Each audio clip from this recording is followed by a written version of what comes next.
জাতিসংঘের সাধারণ পরিষদের ৭৯তম অধিবেশনে শেষবারের মতো ভাষণ দিয়েছেন মার্কিন প্রেসিডেন্ট জো বাইডেন। তিনি বলেন, ক্ষমতার চেয়ে গুরুত্বপূর্ণ জনগণ। মধ্যপ্রাচ্য এবং ইউক্রেনে এখনও শান্তি প্রতিষ্ঠা সম্ভব বলে মন্তব্য করেছেন যুক্তরাষ্ট্রের প্রেসিডেন্ট জো বাইডেন। বিস্তারিত রিপোর্টে। জাতিসংঘের সাধারণ পরিষদের ৭৯তম অধিবেশনে শেষবারের মতো ভাষণে নিজের ক্যারিয়ার সহ বিশ্বের বৈশ্বিক সমস্যা ও বৈশ্বিক রাজনীতি নিয়ে কথা বলেছেন যুক্তরাষ্ট্রের প্রেসিডেন্ট জো বাইডেন। মধ্যপ্রাচ্য এবং ইউক্রেনে এখনও শান্তি প্রতিষ্ঠা সম্ভব বলে মন্তব্য করেছেন বাইডেন। ইউক্রেন রাশিয়া যুদ্ধ নিয়ে বাইডেন বলেন, পুতিনের যুদ্ধ ব্যর্থ হয়েছে। এবার বিশ্বকে বেছে নিতে হবে, বিশ্ববাসী ইউক্রেনকে সমর্থন করবে নাকি এই আগ্রাসন চালানোর পক্ষে থাকবে। We defended the UN Charter and assured the survival of Ukraine as a free nation.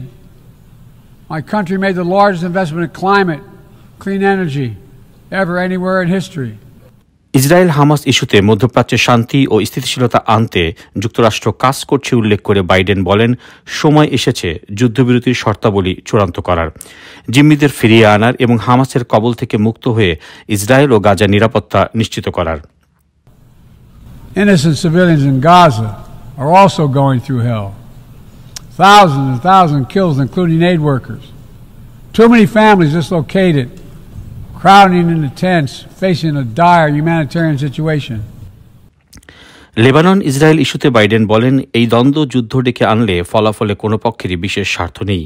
নিজের প্রেসিডেন্ট পদে প্রার্থিতা বাতিল প্রসঙ্গে তিনি বলেন, ভুলে গেলে চলবে না, ক্ষমতায় থাকার চেয়েও গুরুত্বপূর্ণ কিছু আছে, আর তা হচ্ছে আমার জনগণ। এসব ছাড়াও জলবায়ু, জাতিসংঘ পুনর্গঠন, আর্টিফিশিয়াল ইন্টেলিজেন্স নিয়েও কথা বলেন যুক্তরাষ্ট্রের প্রেসিডেন্ট। চয়ন Rahman, time television, new York.